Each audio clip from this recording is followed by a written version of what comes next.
Hello दोस्तों, आज हम जीवा, लघु चाप और दीर्घ चाप के बारे में अध्ययन करेंगे। तो चलिए सर्वप्रथम देखते हैं जीवा क्या होता है और जीवा का क्या अर्थ है।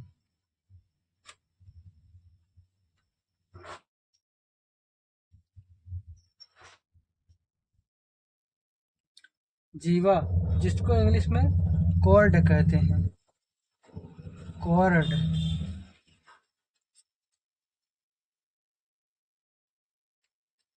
जीवा, जिसको इंग्लिश में कॉर्ड कहते हैं,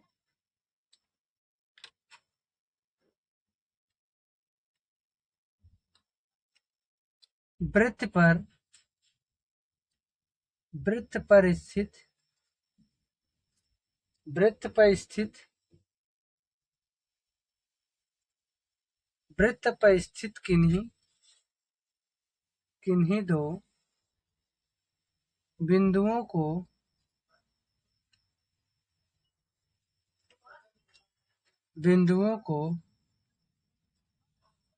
मिलाने वाले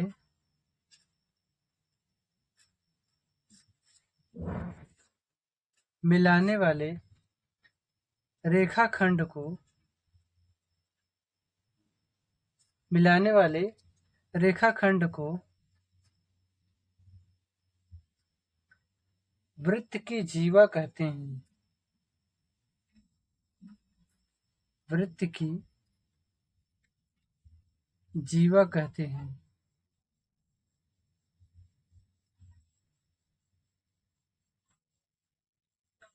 जीवा, जिसको इंग्लिश में कॉर्ड कहते हैं, वृत्त पर स्थित किन्हीं दो बिंदुओं को मिलाने वाले रेखाखंड को वृत्त की जीवा कहते हैं। अब जीवा में ही दो महत्वपूर्ण बिंदु हैं, चलिए इसको भी देख लेते हैं।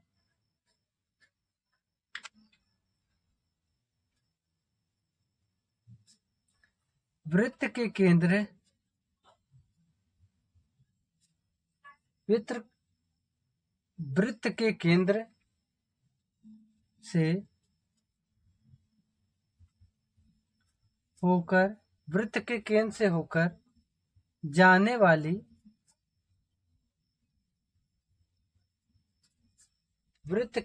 से होकर जाने वाली जीवा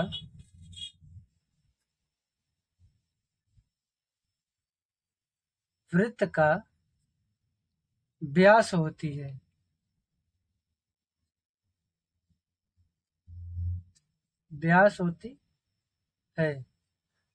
वृत्त के केंद्र से होकर जाने वाली जीवा वृत्त का व्यास होती है।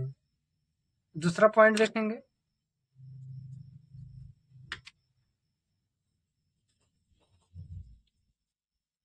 वृत्त के केंद्र से होकर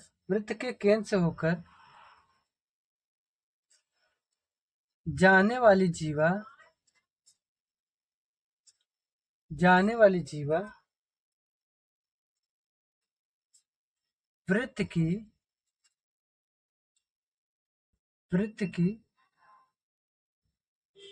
सबसे बड़ी जीवा होती है। वृत्त की सबसे बड़ी जीवा होती है। दूसरा पॉइंट क्या है? वृत्त के केंद्र से होकर जाने वाली जीवा वृत्त की सबसे बड़ी जीवा होती है। अब इसको चित्र के माध्यम से समझते हैं हम।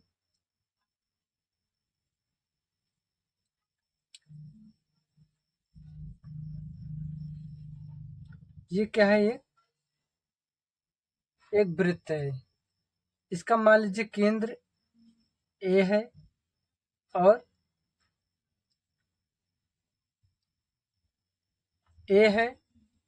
ये बिंदु बी है, ये बिंदु डी है और एक परिधि पर स्थित एक बिंदु सी है। ठीक, तो केंद्र से होकर जाने वाली वृत्त के केंद्र से होकर जाने वाली सबसे बड़ी जीवा क्या होती है? वृत्त का व्यास होती है। तो इसको यहाँ से लेकर यहाँ की दूरी को क्या कहेंगे? व्यास कहेंगे ना। वृत्त के केंद्र से होकर जाने वाली जीवा क्या होती है? वृत्त का व्यास होती है। और यहाँ बी से यहाँ सी तक ये भी क्या है? वृत्त का जीवा है। अब देखिए, वृत्त के केंद्र पर स्थित किन्हीं दो बिंदुओं को मिलाने वाले रेखाखंड को वृत्त का जीवा कहते हैं। वृत्त पर स्थित, देखिए वृत्त पर स्थित किन्हीं दो बिंदुओं को, कहीं भी बिंदु, यहाँ ले सकते हैं, यहाँ ले सकते हैं, यहाँ ले सकते हैं, यहाँ ले सकते हैं, यहाँ ले सकते हैं, कोई भी दो बिंदु हो, दो बिंदुओं को मिलाने वाली रेखाखंड को, देखिए मान लीजिए बिंदु डी है और मान लीजिए बिंदु बी है, तो यही बिंदु डी और बिंदु बी को मिलाने वाली रेखा ये क्या है? वृत्त का क्या है? जीवा है। ठीक, ये क्या है? वृत्त का जीवा है। अब मान लीजिए बिंदु बी इधर है और बिंदु सी इधर है, तब ये भी क्या है? वृत्त की जीवा है।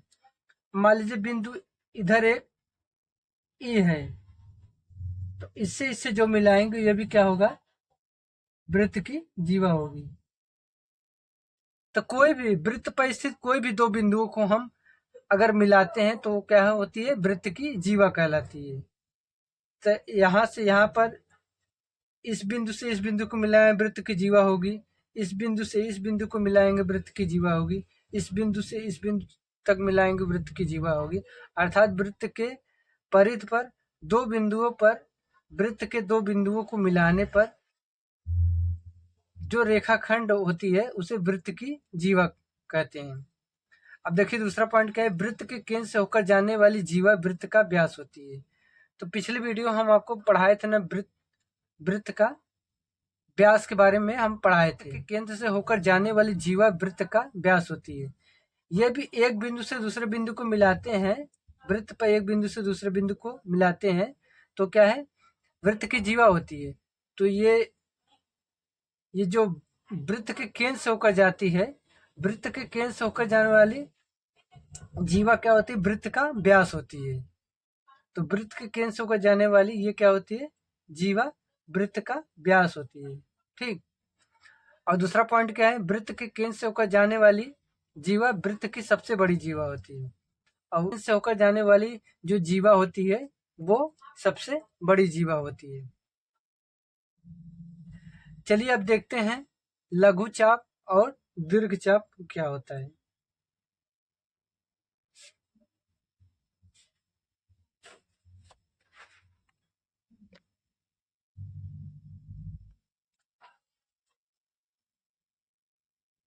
तो लघु चाप और दीर्घ चाप, जिसको इंग्लिश में कहते हैं माइनर ऑर्स एंड मेजर ऑर्स। तो चलिए इसको एक चित्र के माध्यम से समझते हैं।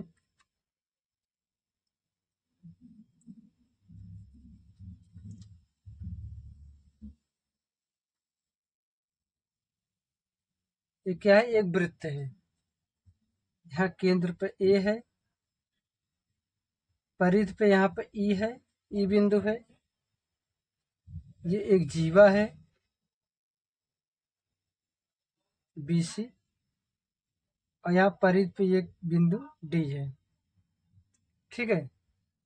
तो देखिए वृत्त पे ये क्या है? लघु चाप और दीर्घ चाप है। देखिए चाप माने क्या होता है? वृत्त का कोई भी एक खंड जिसको चाप कहते हैं। वृत्त का कोई भी एक खंड को वृत्त का चाप कहते हैं। तो इसमें लघु चाप और दीर्घ चाप होता है।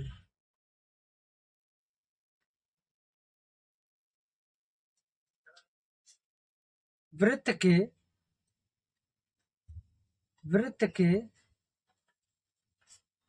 दोनों भाग, वृत्त के दोनों भाग, वृत्त के दोनों भाग वृत्त के चाप कहलाते हैं।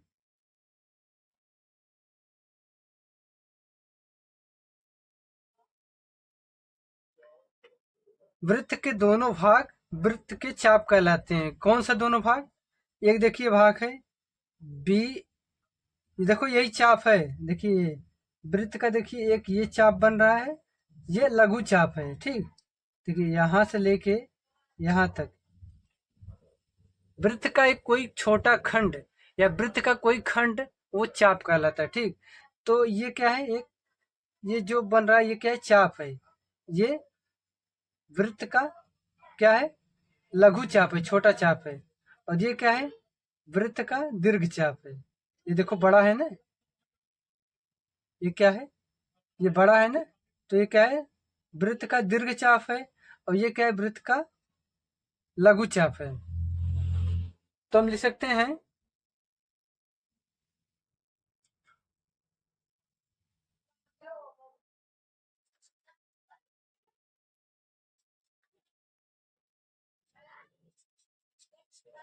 बड़े भाग को बड़े भाग को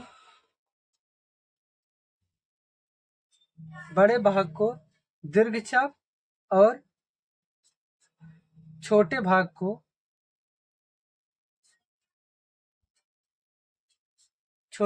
को लघु चाप कहते हैं।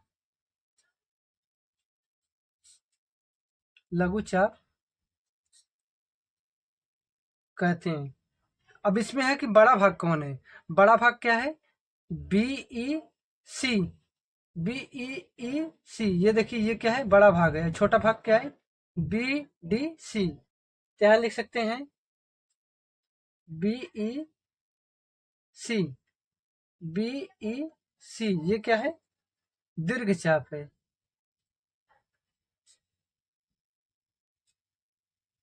और बी डी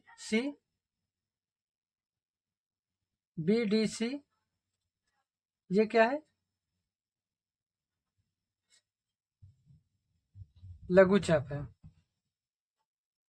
तो फिर से एक बार देख लीजिए, लघु चाप और दीर्घ चाप, जिसको इंग्लिश में minor arcs and major arcs कहते हैं। एक वृत्त है, ठीक, वृत्त पर ये क्या एक खींचा गया है, एक बीसी क्या है, एक जीवा है। बीसी क्या है, एक जीवा है। और ये बी डी सी ये एक चाप है। ठीक, ये चाप है। ये क्या है, लघु चाप है। और बी ई सी ये क्या है, दीर्घ चाप है। बी देखिए, बी और ई और सी ये देखिए इतना बड़ा है ना, ये क्या है, दीर्घ चाप है। और बी डी सी ये क्या है, छोटा वाला, ये क्या है, लघु चाप है। तो वृत्त के दोनों भाग वृत्त के चाप कहलाते हैं। वृत्त के दोनों भाग देखो, वृत्त का एक भाग ये छोटा भाग है और वृत्त का एक ये बड़ा भाग है। ठीक, ठीक है। तो ये भी क्या है, ये भी चाप ही है, ये भी चाप ही है। वृत्त का एक भाग है ना, ये भी चाप ही है, लेकिन ये दीर्घ है, मतलब बड़ा है। देखिए इतना बड़ा है। ये क्या है, लघु चाप है। ये क्या है, लघु चाप है। और बड़े भाग को क्या कहते हैं, दीर्घ चाप। ये बड़े भाग को क्या कहेंगे, दीर्घ चाप। और छोटे भाग को क्या कहेंगे, लघु चाप। तो बी ई सी दीर्घ चाप है। बी ई सी ये इतना बड़ा है, ये क्या है, दीर्घ चाप है। और बी डी सी ये यहाँ से लेके यहाँ तक ये क्या है, लघु चाप है। ठीक है दोस्तों, अगर आपको मेरी वीडियो पसंद आई हो तो वीडियो को लाइक करिएगा। और अगर आप मेरे चैनल पर नए हो तो चैनल को सब्सक्राइब जरूर करिएगा। Thank you.